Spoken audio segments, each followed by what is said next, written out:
This episode of Healthcare Uncut and Unfiltered is sponsored by ClaimDOC is a medical claim auditing and member advocacy company. We provide fiduciary services to employer-sponsored benefit plans and allowing them to create an environment where we ensure that the benefit plans are being charged on a fair and reasonable basis. My business is basically people, and it become a real simple transition. We thought it was going to be far more complex. I've saved, we'll say, hundreds of thousands of dollars. I could not say enough about ClaimDOC. Welcome back to Healthcare Uncut and Unfiltered. We are back with episode number 11.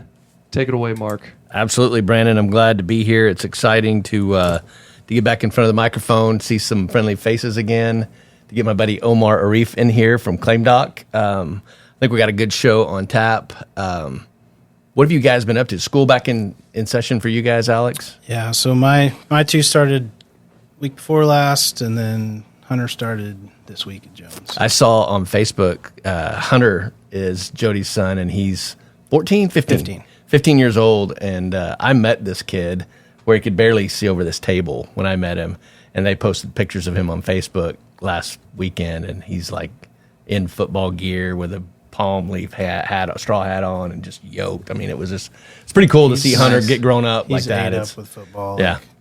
It's nuts. He's an absolute stud. Sam and him play a lot of video game stuff together. I come in and Purvis is on the deal with Sam, and they're playing. You'll have to tell Sam this. It's funny.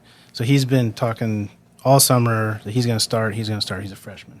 I'm like, yeah, maybe not. Well, he started in scrimmage as the kicker, but he made both extra points. There you go, and all good. That's all that matters. He played a ton in the JV game, but he got on the field. He was the only freshman on the field on the varsity game. Yeah, in the varsity game. Very nice, big time. That's good. PATs, baby. Yeah, that's what mattered, right? Yeah.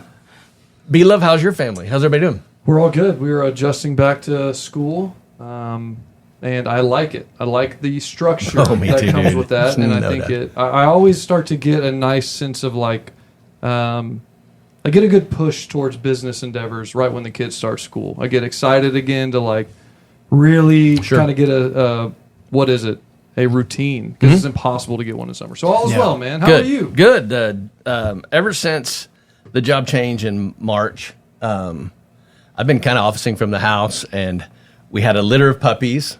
Talk to you about the puppies. Yeah. We had a litter of puppies, and I had every neighborhood kid at the house playing with puppies, and so I haven't done a whole lot of work this summer, and so I'm really, really jazzed for them to get back into school and get routines started. And my two start 8th grade and 5th grade. They're both in their last year of their respective schools, and so I always know when my 13-year-old is excited about something. If it starts in the morning, he's up for it. If it's not something he's excited about, I got to drag his ass out of bed. Yeah. And so Sam's been up and ready to go and been excited, and I've seen a little maturity level tip with him from 7th to 8th grade. It's been a lot of fun. So we're excited to be back. I've really got the juices flowing to get back into the sales game, to get back into helping people, lower that overall healthcare cost and purchase healthcare the right way, be consumers and not systematic users of healthcare. So I'm excited about it. I think we're excited. Excited about Omar being here. He's a key component to that piece of it. We're glad to have you. Omar, tell us a little bit about yourself, ClaimDOC. Kind of give us a little intro to you, and we'll break into some questions and Q&A and let you give us some anecdotes and talk about what's going on. Yeah, I've been in the benefits healthcare space my entire professional career, 15 years now. My two little guys are back in school as well. We put them in Montessori school, so they're there 3 days a week. And we just found out we've got a third on the way. So congratulations, man! Woohoo! Hey, how old are your little ones right now? I've got two boys, they're 3.5, and little one will be 2 next couple weeks.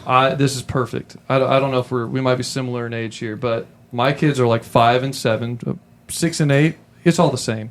But it was around 6 when my daughter turned 6 that I was like, this is fun. I didn't it was fun, and it's but it's work. But then it became we were having intellectual conversations in a way. Yeah. She wipes her own rear. Do what? Yeah. She wipes her own rear. Yeah. Yeah. No, exactly. No, oh my gosh, what a game changer. Yeah. But I looked at my wife and was like, let's have a third. She's like, no chance. I was like, okay, but just know I'd be okay with it. It's like, no chance. They're your arrows, man. That's your legacy. And I just don't feel like I realized it until they were a little bit older. And now I'm like, all right, we got to savor this time. But I've only got 2 also. But I think 3 is anything past 2, they just take care of each other. Well, right? My wife comes from a big family, so she wanted more, and I really didn't. But I had a buddy he's got 4 or 5. I can't even keep up. He's working on more.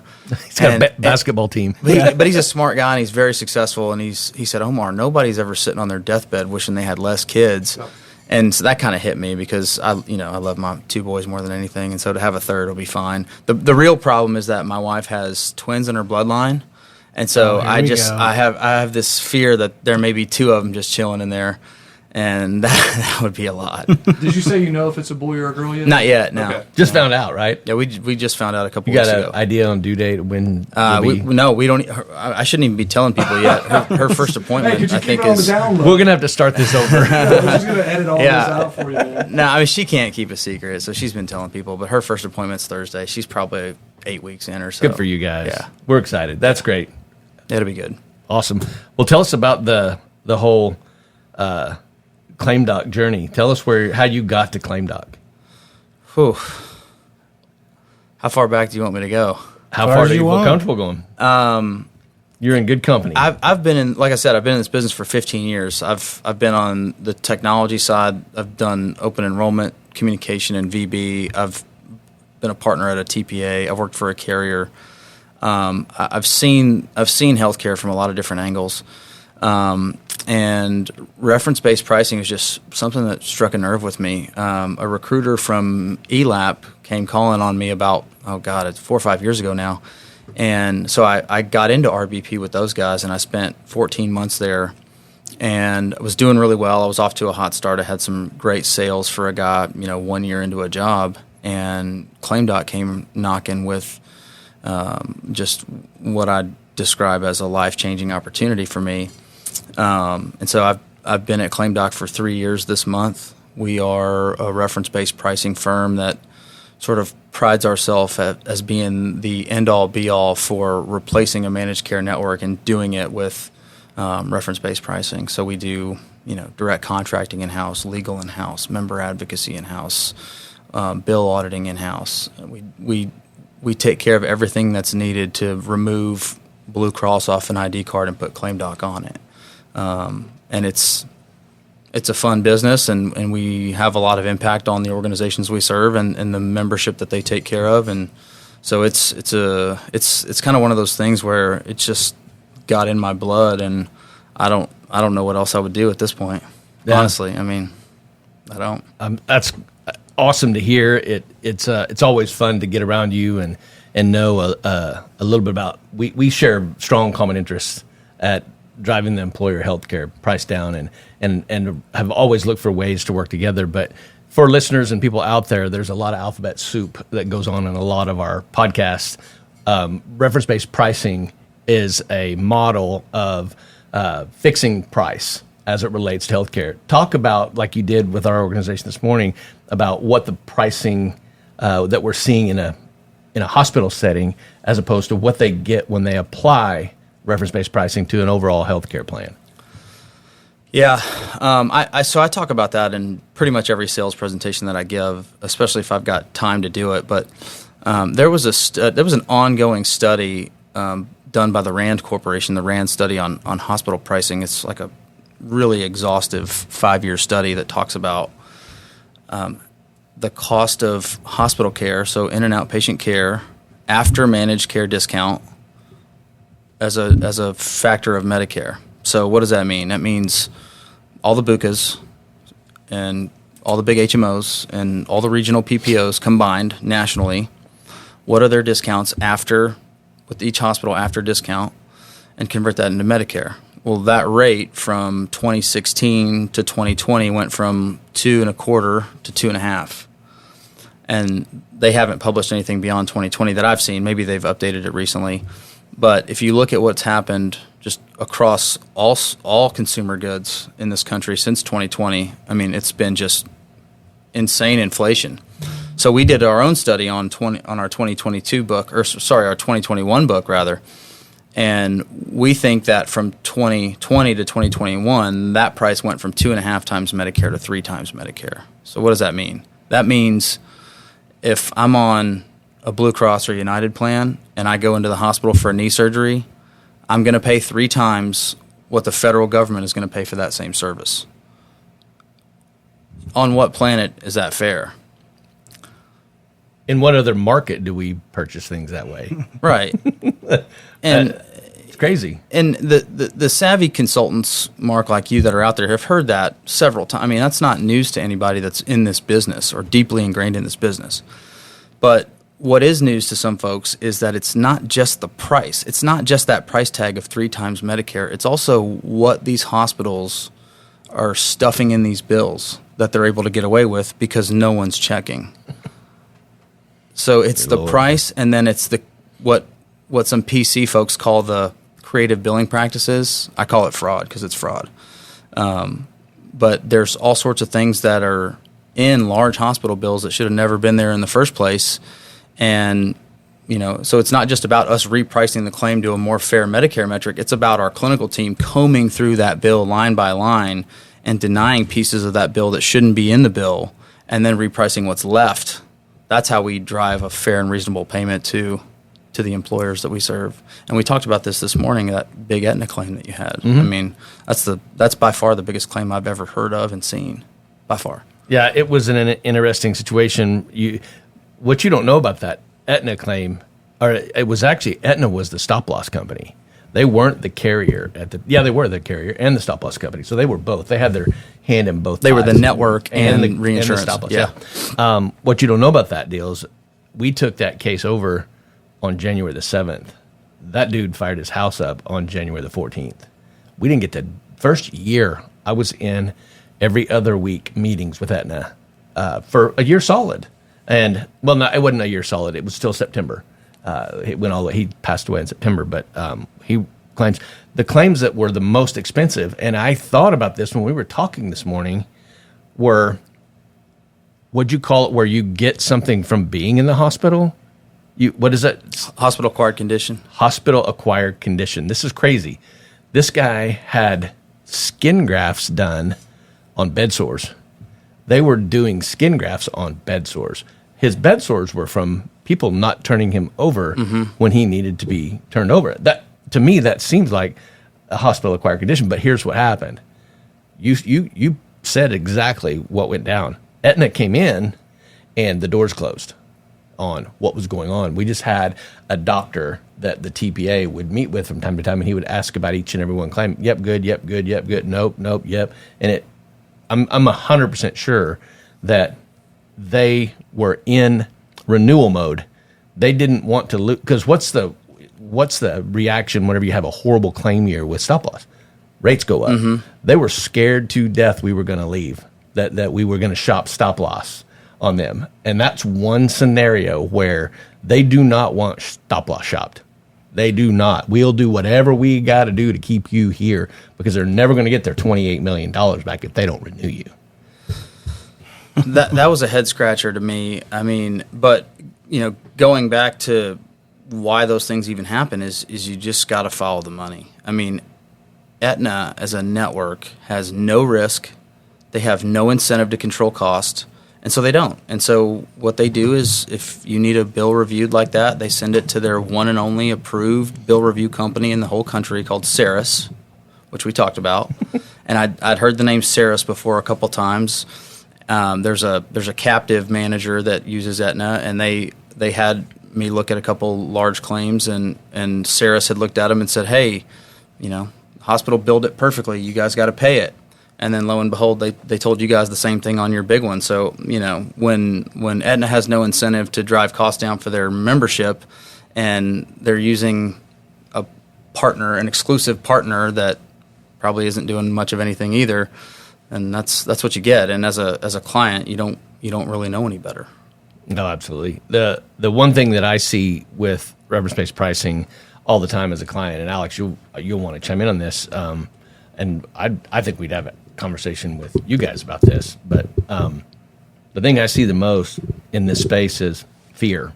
This is such a radical, outside the box, edgy solution to driving costs down, and everybody's scared to death of it. They're afraid of it. I know it's not. What is your reaction? How do you, when you said in a meeting, you talk about all the sales meetings that you're in, what is your reaction to the CFO that's afraid of this? God, I don't know if we want to take this risk. Well, it's rarely the CFO that's afraid because the financials are so good that they're all about it.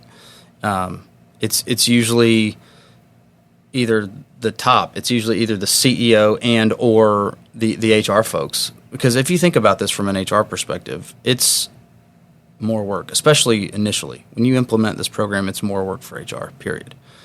And so they look at it from the lens of it's more work, I'm not getting paid any more, and this could go horribly wrong, and this could affect every person in our organization. Why on earth would I want to do this? So the financing piece or the savings conversation is really the easy one to have because of some of the things I just described. It's pretty black and white. We're going to save your organization a ton of money. But can we deliver a quality member experience as well? That's really the sticking point is can we make it go well for the entire organization down to the member level? And I think we do the best job in the business at that. For a lot of the service components that we offer make that happen. But I think what's happened with RBP is a lot of folks have jumped in and tested the waters, and they've maybe done it with the wrong vendor, and it burned them, and now they don't want to go back. And so not just clients, but the consultants that have tried it with the wrong vendor are in the same boat. It's more work for the consultant up front too.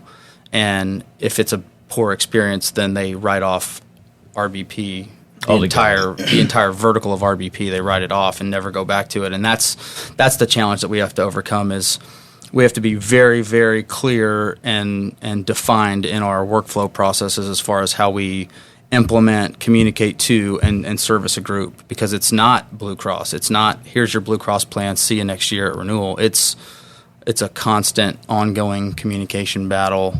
We got to get in front of these people. We got to get them to engage. We've got to re-engage. We've got to re-communicate.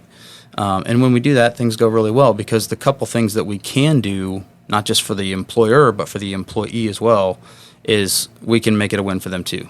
No longer are they having to take on the brunt of a renewal or having to dilute their benefits. In fact, we go the other way. We strongly recommend lowering payroll contributions to the members and lowering out-of-pockets to the members so that our plan feels like it's something that the employer is doing on their behalf. It's being done. It's being done for them. It's not being done to them. And when we're able to do that, it's a lot smoother.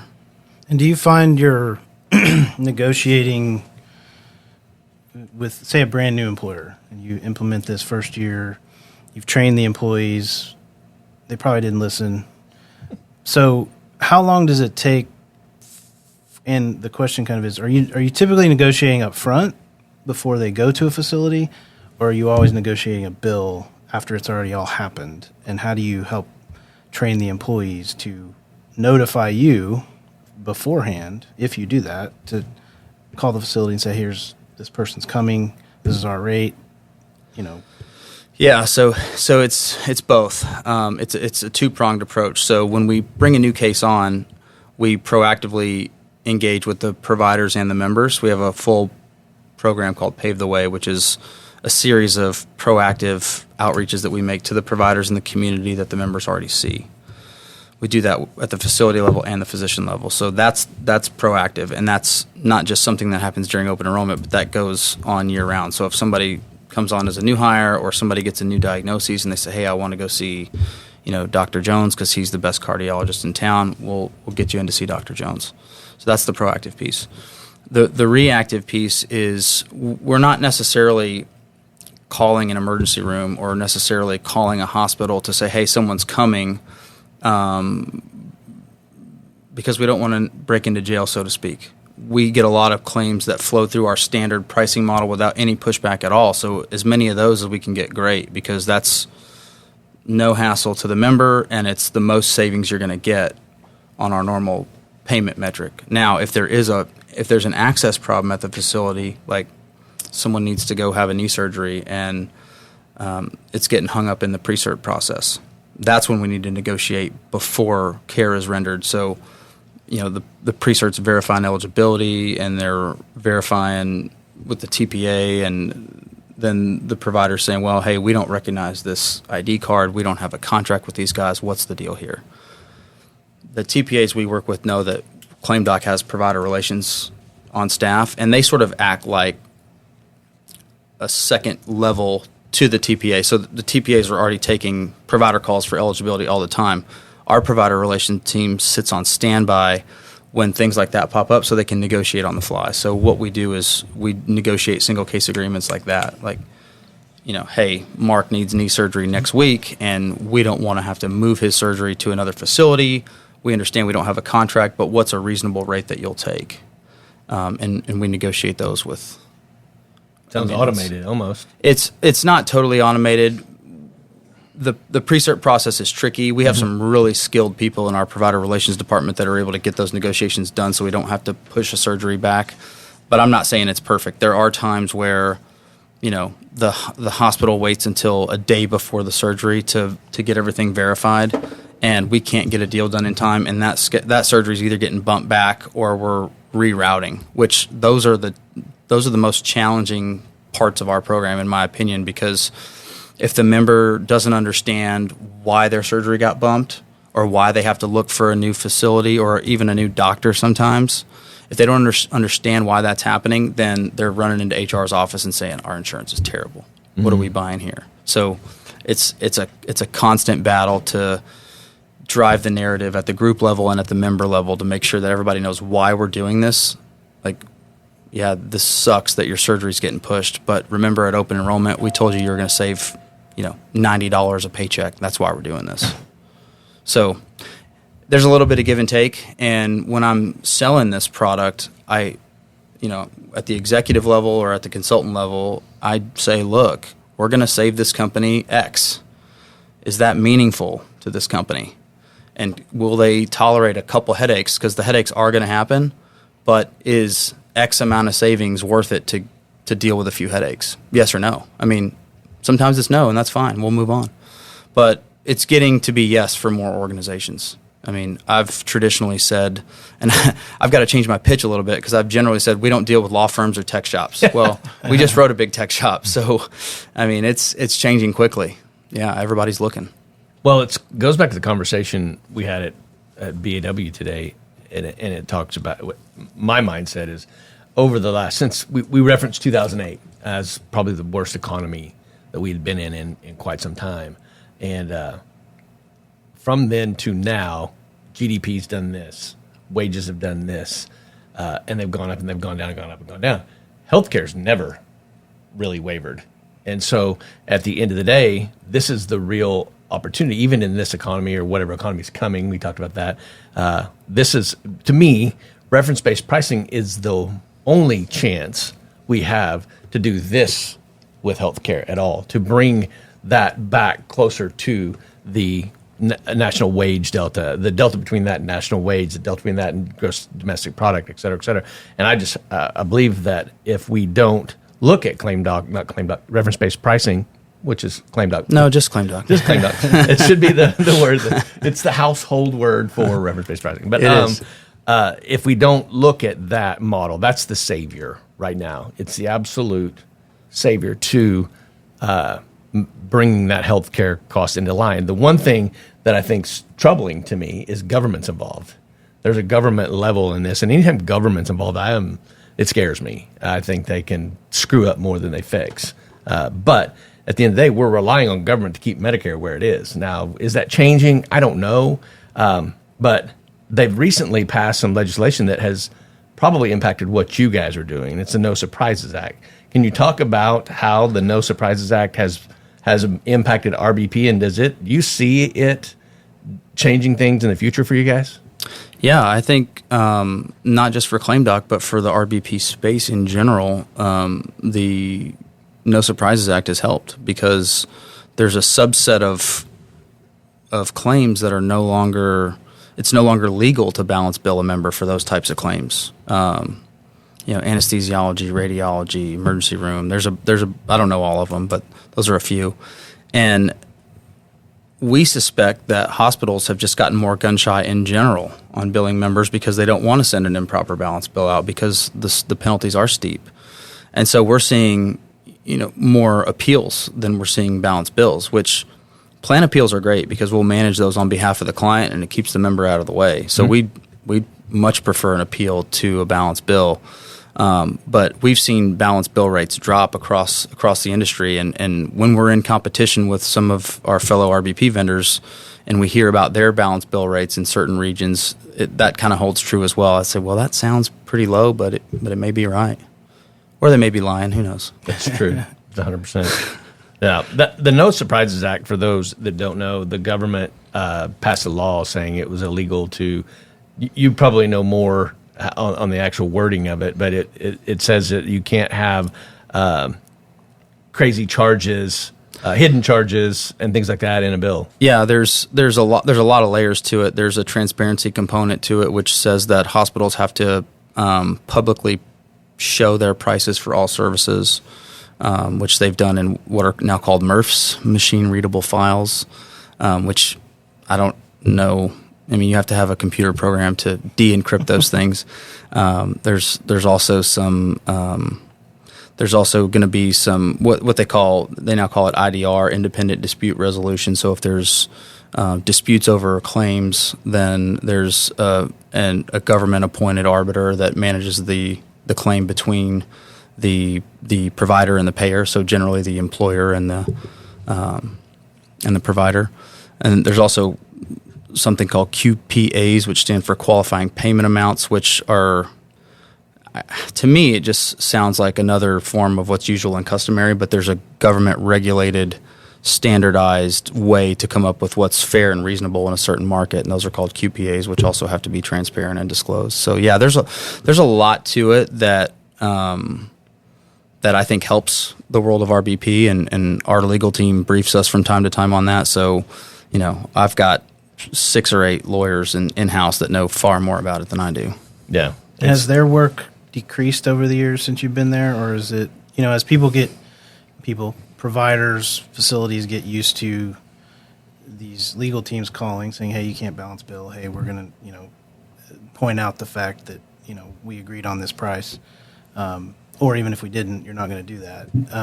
I feel like I used to hear about it more even a few years ago, and I don't hear it as much. So are providers getting used to reference-based pricing in general, or are they still fighting it? There's still a battle going on. I think our balance bill rates have dropped since the No Surprises Act, but our rate of appeals has gone up. So there's still pushback on claims, and there's still things for our legal team to do. But really, our legal team is sort of the program administrator of everything that we do. So they're involved with balance bill support and defense. They're involved with dealing with collections or credit impairment reversals. I mean, they're front and center as a part of our program. This isn't some outsourced thing that we do with another company. These are staff attorneys that have their hands on our program, and it's a nice story to go back to a member who's in a challenging situation and tell them, because Johnny manufacturer that makes $20 an hour, he can't afford this $20,000 bill that he just got. But when his member advocate at ClaimDOC can go back to him and say, hey, look, we understand that you can't afford this. Never in our company's 10-year history has anybody ever had to pay one of these. And you have a lawyer at our company that's going to fight for you at no additional cost. So just hang tight and continue to communicate with us if you get any other correspondence. But we're going to make this go away so you can sleep at night. Yeah. So, yeah. I'm very proud of that. It's very fun to sell that service because, God, I mean, think about if you had to deal with the IRS or some other sort of like power that had unlimited amounts of cash and resources, and you had to fight them by yourself. Like you can't. Yeah. But to have a team of, I think we have 6 attorneys on staff in our legal department, and then a couple more in provider relations. But to have them there at your disposal, and it doesn't cost you or your employer anything, that's a big value add. It's a huge value, especially, you talked about like the challenges that would arise if you switch over to RBP, but if you're on a traditional plan, or if you're self-insured and you're even using some direct contracting, there's still challenges. I mean, we've talked about it on this podcast with some bills Brandon's got, bills that I've got, where we're just trying to figure out, is this even correct? Is this what I'm supposed to pay? Who can call on this? And, I can call on my own because I know enough about it, but he might not be able to. But if there's challenges with RBP, it's kind of funny that you have a team that will help defend those challenges, but a regular plan does not necessarily have that. So the members are out here flailing on their own with some bill, and they don't even know if they're supposed to pay it. And most people do probably not the right thing. They just ignore it. Until it's collections, and then it's too late, because now the number you call, that person has no authority, has nothing to do with the original, bill, the OB. So all they can do is say, well, I can discount it 10%, right? Whatever their authority is at the call Great center. observation. So it's awesome that you guys can jump in and promise to jump in and deal with that, because any member would need that at any point. We get lots of kind notes to our member advocacy department for helping people through those types of situations. Tears. Yeah, you talked about a lady crying the other day. Yeah, I mean that was just in an open enrollment meeting because we enhanced their benefits. But it's the same on the other side when somebody, gets a letter in the mail saying they owe $50,000 from XYZ hospital and they don't think they should have to pay that. Alex, to go a little further on what you were just talking about, think of the whole being in a Blue Cross and Blue Shield plan like we were talking about, just gotten a 5% raise. And then Blue Cross and Blue Shield eats it up and costs you another 5%. And then not having anybody to help you negotiate or navigate or figure out what's going to happen with this claim. That, to me, in and of itself, is the dirty water that exists in the fully insured world. With this, the observation you had was basically on having help to navigate a claim. Well, think about the open enrollment meeting. The Pave the Way program. I want you to talk a little bit more about the Pave the Way program. I don't have to go into great detail, but to me, this as a consultant out there in the marketplace, this is a vendor, a partner saying, we're going to walk with you every step of the way. We're going to do everything in the Pave the Way program. But you're talking about, hey, let's figure out, we got a partner now to help us navigate this claim and how it's going to get adjudicated. Not only that, we've got the same partner is helping our employee healthcare plan go from a $5,000 deductible to a $2,500 deductible. That's $2,500 a year back in their pocket. That's to me, that's why I say RBP is the savior for closing that delta between the wage gap and the rising cost of healthcare. But would you talk a little bit more about Pave the Way? And the reason I say that is because we're an enrollment firm first. At the beginning of the day, Benefits at Work, we want to help our employees understand and navigate their healthcare in a way that benefits them. It puts benefit back in the benefit business. And when we go do these open enrollments, we're there face-to-face with employees. Our team asked Omar today, do you come to the enrollment meeting? And he goes, of course we do. But the Pave the Way program, to me, speaks volumes about how much you guys really want to help these employers that are scared, that are frightened to do this, take this RBP step. You're there, say, we'll work with you. We're going to go through this with you, walk through this with you. Yeah, I mean, you have to do it that way, because if you think about who traditionally has problems with RBP, it's the high utilizers of the group, because they're accessing the system more than a normal person would. And so what Pave the Way is it's a series of proactive outreaches that we make to the providers in the community that those members already see, because the high utilizers, we need to make sure there's nice continuity in their care. And so if Sally Jane is overweight and she has diabetes and she has a heart condition, well, she may see 5 doctors, and she's the one who's going to be the most concerned about leaving Blue Cross for an open access plan called ClaimDOC that she's never heard of. She knows all 5 of her docs take Blue Cross. She has no idea if they're going to take this new program or not.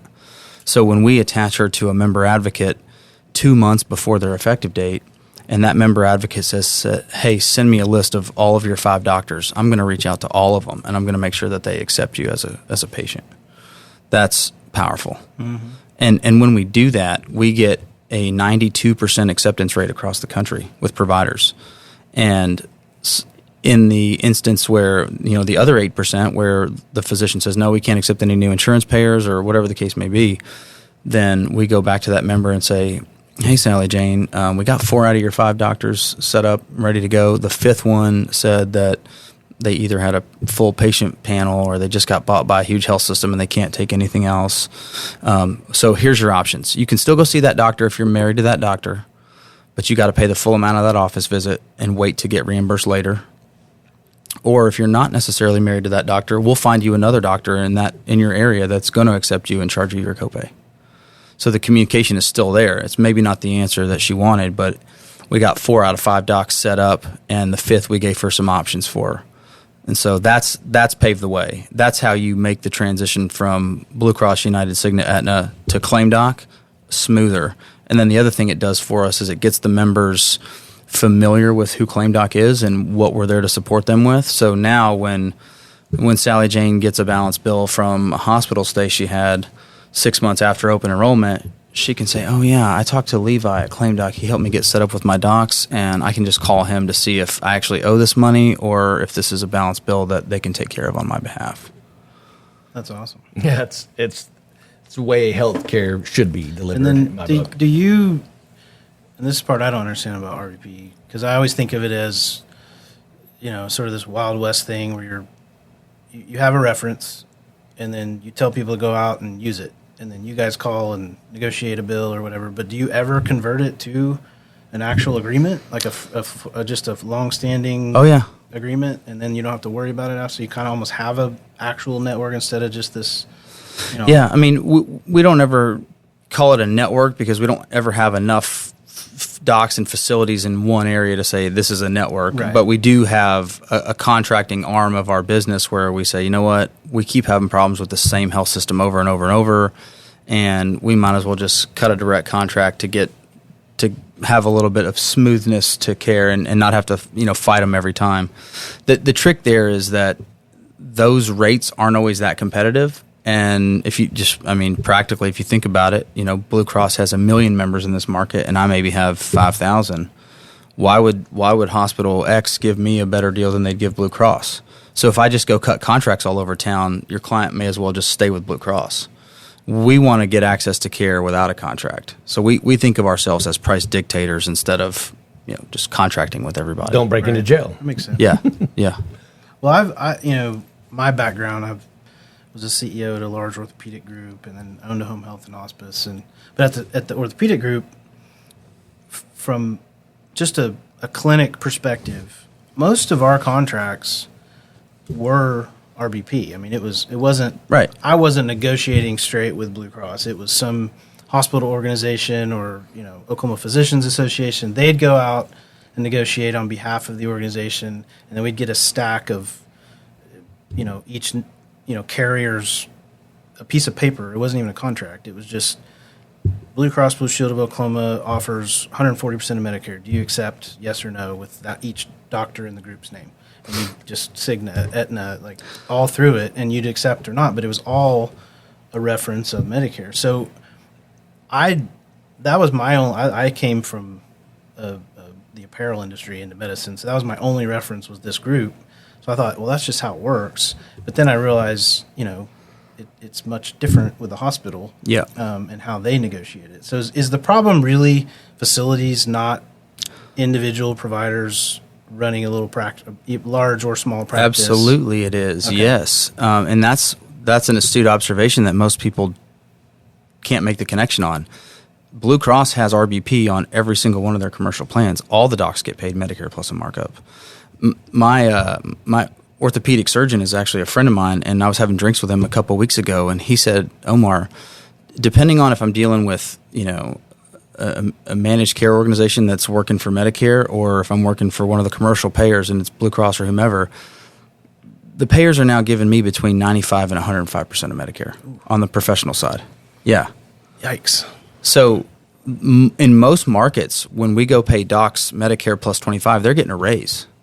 The problem is not with the physicians. Right. The problem's at the facility level, where they're just getting because they're working huge off markups, a discount rate, not a reference of Medicare. So here's our charges.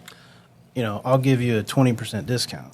Discount off of what? Right, well, that's what I exactly. want to know. That's it's the a made up part of It's it. a made up number, and that's sort of the issue. But so why is that? Why is that? Just because the facilities controlled the process for so long? They're too in bed with the carriers. If they make money and the carriers make money, and vice versa. Yeah, I mean, there's a lot there. There's a lot of reasons to it. The one that we always point to is the Affordable Care Act, Obamacare. There was two things that Obamacare did that were surface level good things to do, but underneath them, when you get into the detail, they're horrible for overall cost. One is minimum loss ratios, and the other is no lifetime maximums. Well, you might sit there and think, well, both of those things sound pretty good. Okay, well, I'm United Healthcare, and I've now mandated as far as how much profit I can make. The federal government has basically set my profit margin.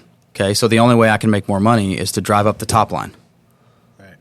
So they have zero incentive to control costs for their clients. Same thing with lifetime maximum. It's like, okay, you can't put a lifetime cap on any claimant, so it's unlimited.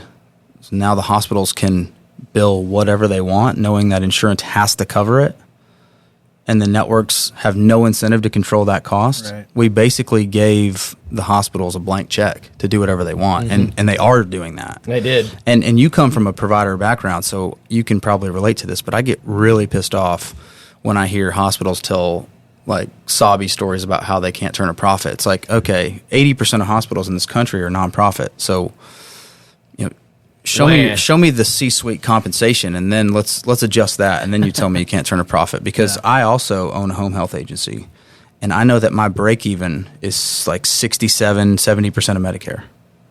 So let's look at your board salary. yeah, I mean, The margins in home health, they went to almost nothing. exactly. Hospice really kept us afloat, for the most part. I mean, we made money on home health, but yeah, it got tougher PDGM really Yeah, tanked home it was health. awful. It sure did.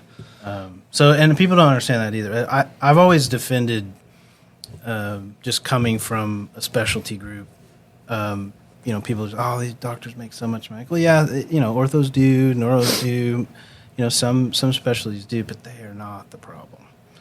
As far as cost of healthcare, I mean, they are working their tails off for that money. They are taking call every night. They are doing case after case after case after case. And when we would get with the hospitals that they worked in, and the hospital would say, "Hey, we really got to do this or that," or they'd start pushing back, about profitability and about well, you can't have this many rooms and we can't turn that fast and whatever the issue was of the day.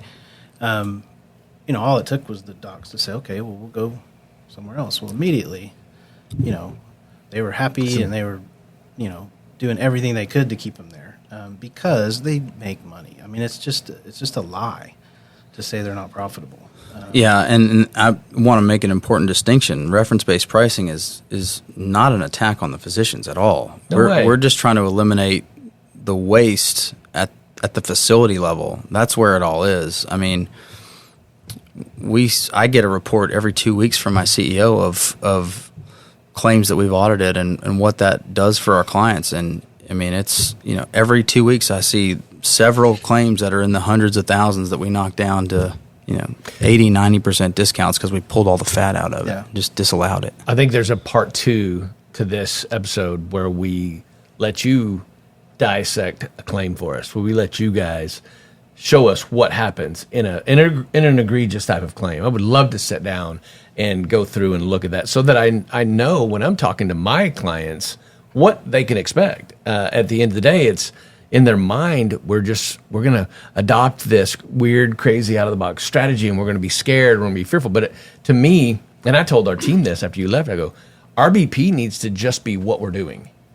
Stop being scared of it. It's nothing to be fearful of. There's no reason to be reticent about it. The risk is gone. The risk is gone. What your problem? You're going to have problems in your fully insured plan, just like you are in your self-funded plan. So you just switch problems. You just switch headaches. These are better headaches to have from my perspective because this organization wants to hold your hand through the process, and they want to make sure that this headache doesn't require Excedrin. It requires one ibuprofen.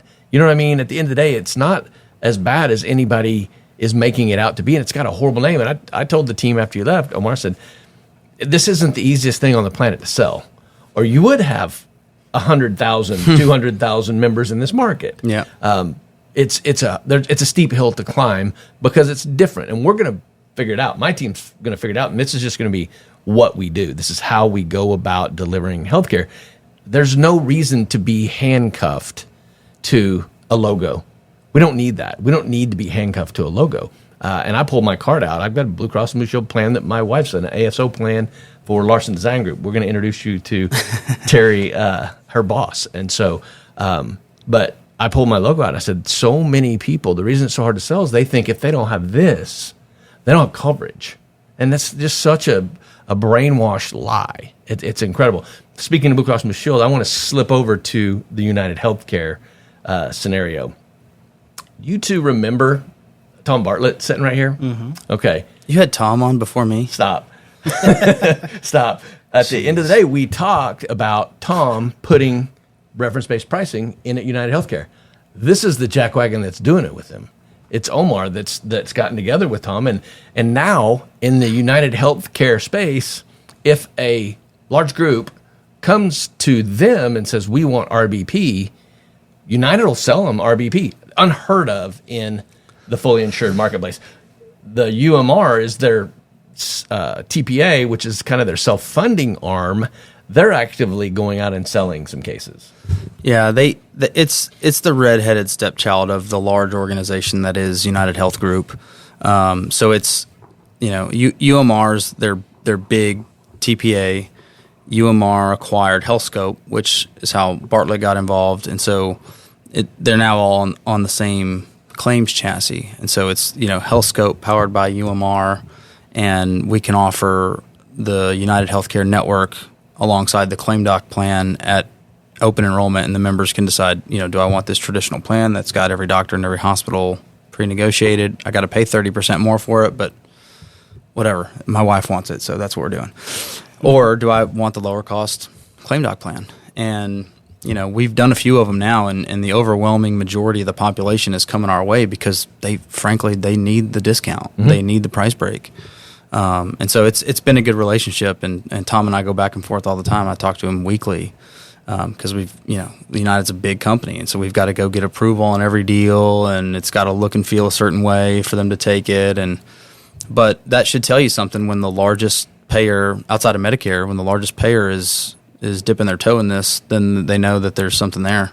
That's what I was just about to say. If you want to understand how little risk there is, United Healthcare is like Vegas. They're built on they're not built on winners. They're built on losers. They are not going to put something in play that's going to jeopardize their bottom line. Right. They're a Fortune 100 company. They're a Fortune 50 company. Fortune 10. Fortune 10 way up company. there. Yeah, they're so they don't get that way by taking risks and losing a shit ton of money. Yeah. They win every time they do it, and they're seeping reference-based pricing into their cases. And so that to me is the loud whistle that says, guys, pay attention. When somebody brings you reference-based pricing, they're trying to make less money, not more. It doesn't pay me more money to sell something like that as a consultant, but what it does do for me is allow me to sleep very, very well at night knowing I'm putting my client in the best plan for them and not for me. The second part of the United Healthcare story, I may have told you this story, but it's kind of funny. The rep here in Oklahoma's name's John Lawson. I don't know if you've ever met John, United Healthcare rep. Our firm at Relation had done really well with them, and John took me, Kerry Taylor, and Dave Shirley all out to the SoFi Stadium for a Dallas Cowboys first game at SoFi. Nice. He flew us all out there on a Dallas Cowboy charter and blah, blah, blah. And Omar, I had been to Tahoe before that. Remember what was in our room in Tahoe whenever we got there as a gift from ClaimDOC? No. It was a black North Face pullover that said ClaimDOC on it. And we got there, and John knew that I was a self-funding guy. He knew, and Kerry and them told him that, guys, we got to win him over if we want him to sell any United. And John goes, well, we need to bring it. That whole conversation was had. We get there, and we have a good time. We go to the game. We get up the next morning for breakfast, and it's cool in California that morning, and I had that pullover, and I come down to breakfast and didn't think a thing about having that thing on. And I sat down for breakfast, and John Lawson sat across from me. He goes, "You really do hate fucking networks, don't you?" Take that one, John. I looked at my shirt and I go, "Oh, shit, sorry. I didn't mean to." Kerry started laughing his ass off. That's so but funny. It was kind of funny. It's a crazy business that's driven by greed. You know, at the end of the day, the follow the money means how can we get our hands on more of it? And that's where the United and Cignas and Aetnas of the world have propped themselves up so high, stacking vertical companies on top of each other with buying PBMs and doing all that. At the end of the day, it's about that one employee. And if we can impact that one employee and drive their costs down and create a gap between what their family's making and what they're having to pay, diminish the gap between what their family's making and what they're spending on healthcare. And RBP is the way to do it. It's absolutely I mean, I'm high on the Oklahoma market. There's a lot of innovation going on here in Oklahoma City and Tulsa. So I think that there's plenty of room for it here for sure. Well, I'll tell you right now, we'll have some good conversations about some groups coming up. You're sitting with someone to your left that has a little bit of say-so in a group health plan that could be in the market for RBP. The way Steve's growing and doing some things, I think RBP makes a ton of sense. He's got a center in Plano and a center in Houston and here in Oklahoma, and I think he plans to continue to grow. Well, and to be honest, like Oklahoma's fine. We have a ton of direct contract options. We've got a pretty robust set of providers that are no cost to our employees, but Plano and Houston's been tough. Yep. Now we have our own facility, which they can use if they need certain things. I mean, imaging and even now surgery in Houston. But the quote network has been an issue where they can't find a provider. And honestly, the way I've been told it's working is the network is having to reach out to to a provider to ask if they'll take United contract rates or Blue Cross contract rates within theirs just to get. So it's almost like they're referencing another network, but it's RBP at the end of the day. But you could eliminate that with an RBP plan down there. Just say you can go anywhere you want, but we just have to do a little more work on it. Yeah. Which is awesome. Well, and there's a conversation among you guys to have where when ClaimDOC directs somebody or has an opportunity, they need to know what you guys do. They need to know that there's an MRI there for $500. They need to know that there's a surgery center like Dr. Keith Smith that they could actually have relationships with. I'm sure you have lives in around the Houston area that need to go have a surgery at much reduced rates with the highest quality. We have several accounts in DFW and Houston. Yeah. So there's some relationship conversations to be had there. Well, that's probably that. You mentioned earlier. I meant to actually ask you about it, but you mentioned the word relocation. How often are you having to or even encouraging people to relocate if they've got a surgery? A high ticket item that could be moved to Surgery Center of Oklahoma or Advanced Surgical Bel Air, our facility in Houston. When you can get a knee scope for $8,000 as opposed to $40,000 at the hospital. Yeah, we try to catch the member as early as possible because a lot of times once they've already identified their doctor, that's the point of access that we need to get to. Is we need to help steer them to the right physicians to make the right referrals. So I don't have any stats on this, but I know that it's a small number of prior auth procedures that get caught up, and we have to go negotiate and or steer to another facility. So I couldn't tell you offhand, but I can certainly dig into that. But you do that. Absolutely, Okay. yeah, absolutely. That's awesome. What you got there, Mark? Here he goes. I've got this is the fun part of the show. I know that we've been doing this for a while. Brandon usually gives me a high sign. I'm surprised he hasn't chimed in at all about RBP and about some of the situations that he's been through. But at the end of the day, this is a whiskey that I got on the Bourbon Trail. I found out about them. The cool thing about this whiskey is it is the 10th Kentucky distillery number ever. If you look on the front, it says DSP KY-10. They're into the 20,000s now with those numbers. That's cool. Yeah, this distillery was founded back in like 1883. And the guy that founded it, he wanted a whiskey, and he called it the whiskey with no regrets. It's just one of those flavorful whiskeys that you can pour and drink anytime you want to do it and have a great enjoyment. And they lost their business after Prohibition. And I think I've talked to you guys a little bit about Prohibition. Whenever Prohibition came about, you could still produce whiskey, but it was medicinal. You had to have the ability to write a prescription for it. So a lot of distilleries put their barrels at like Seitzel Weller or big distilleries. E.H. Taylor kept them because they had a medicinal license. These guys did not, so their distillery closed, and they were dead for a long, long time. I don't remember when they opened it back up, as it says back there, but they managed to maintain their distillery number.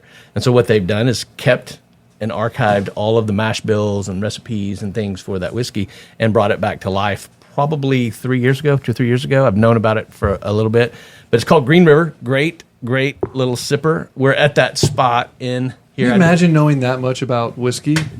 I mean, that's like every time there's so much that you bring to the table about what we're about to drink. It's just, I don't know that much about anything.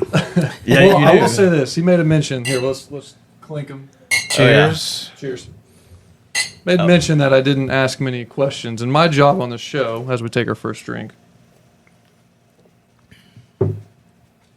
is to ask questions. That's smooth. Yeah. Just ask questions that a person that's not in this industry would ask. If you say something that makes me think, well, what is that? My job is to be like, hey, let's back up. Let's talk about that. What I'll say to you is, you're a very good communicator. And what you do is, if you don't know this, I'll identify it for you. You tell a story when you talk, but you don't answer all the questions that you know somebody might ask. And then when you take your first pause, you then answer the question. So I'm about to jump in, like, what is it? And you answer it. It's a very cool thing to see. And it's not manipulation. It's not something else. You are a great communicator, and it was an honor having you. And I was captivated. That's why I didn't talk that much. I was just like, oh my gosh. Good Thank stuff. you. I appreciate that. Great having you. Thank you for being here. I actually cool. did that a couple times. Like, I got this question. When he paused, I'm asking. He's good. And then he went right Damn into it. He's good. As we have a little bit of whiskey, I want to go a little lighter and talk. Omar's cool character to be around. There's a lot to learn about him. Play golf with him. You can tee off at the same time on the tee box with him. Exactly, without worrying about getting hit by a golf club because he's a southpaw. There you go. Number two, Omar was a very good athlete. I want you to tell a little bit about your athletic history and talk about how it culminated into your experience recently. I want you to share that because it's a great story. I've made you tell me twice, but it's an exciting story to talk about, and I think it's pretty fun. Okay. Well, everybody's going to think I'm like on my high horse because I told it on Spencer's podcast. Oh, did you really? Yeah, I did. Oh. I'll tell it again. I don't care. I think it's a great story. It's worth hearing. I don't care if you find it in any different. Tell avenue. it, but like embellish it a little. So every time you tell it, it gets a little I scored 50 more points. legendary. I scored you know? 60 points. William Wallace is 8 feet tall. Yeah, exactly. Bill Brasky. No, so I played every sport you can imagine growing up, and then Where did you grow up? I grew up in Mesquite, Texas. Okay. East Dallas. Yeah. And I chose baseball after my freshman year in high school. I made the varsity as a freshman, and I knew baseball then would likely be a route to college, and so I ended up playing college ball, and I even got drafted, and I had a short stint in the minor leagues.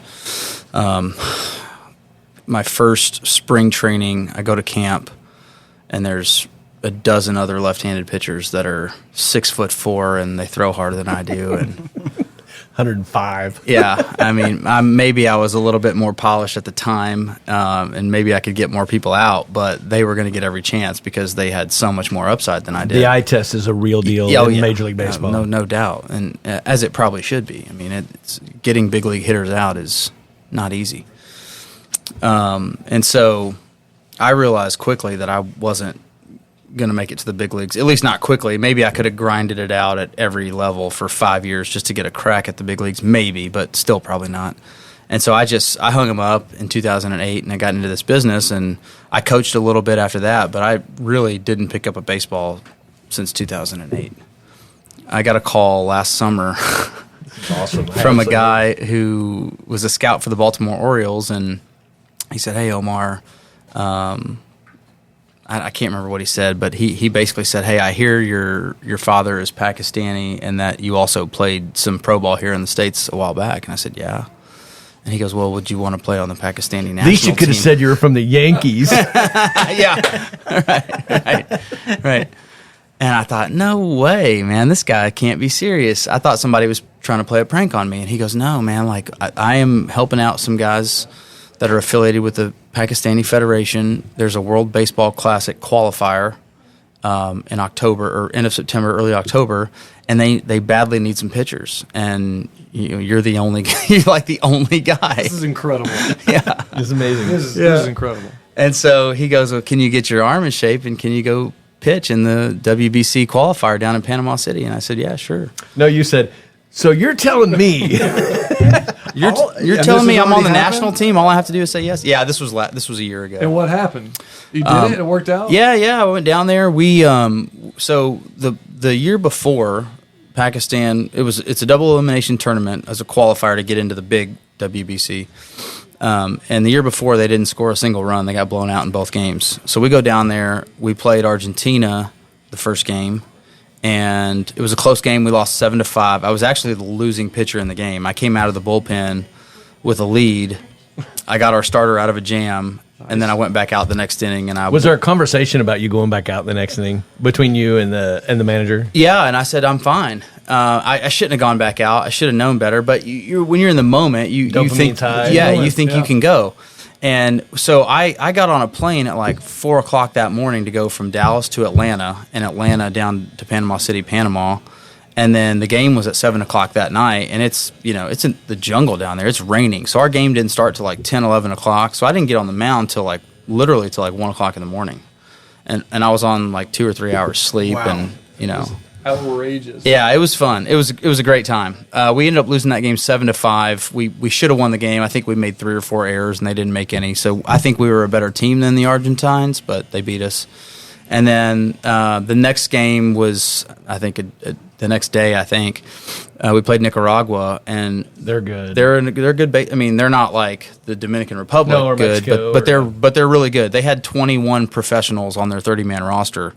We had 0 professionals on our roster. Yeah. I mean, we had a couple college kids that could play, but we didn't have nearly. You had some teenagers, didn't you? Yeah, we had our shortstop was a 17-year-old high school kid. He was good. I mean, so cool. This is a movie. Yeah, isn't it great? This is a great whiskey rights to the story. screenplay here. Yeah, it was a good time, and they've asked me to come back and be the pitching coach. There was some tournament coming up here in the fall in Asia somewhere.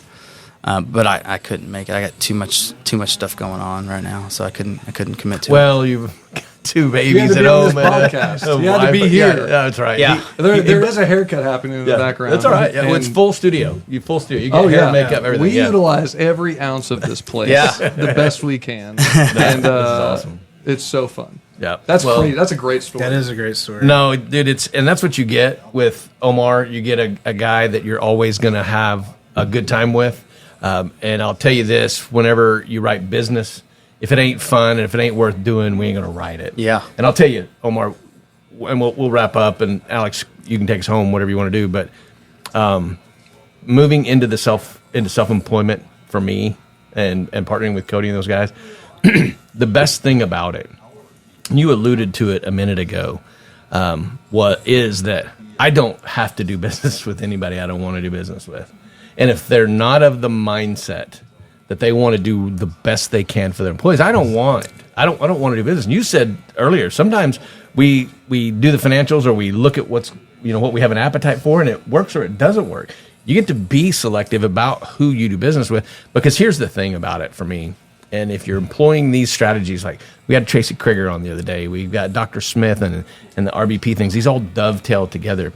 If you're employing these things in the right way, it's fun, it's financially positive, and at the end of the day, you are 100% helping someone. You're doing something great. The stories that we hear about tears because their insurance got way better and they knew it was because of you guys. That's the why of it all for me. That's the why of Uncut Unfiltered, except for really good whiskey.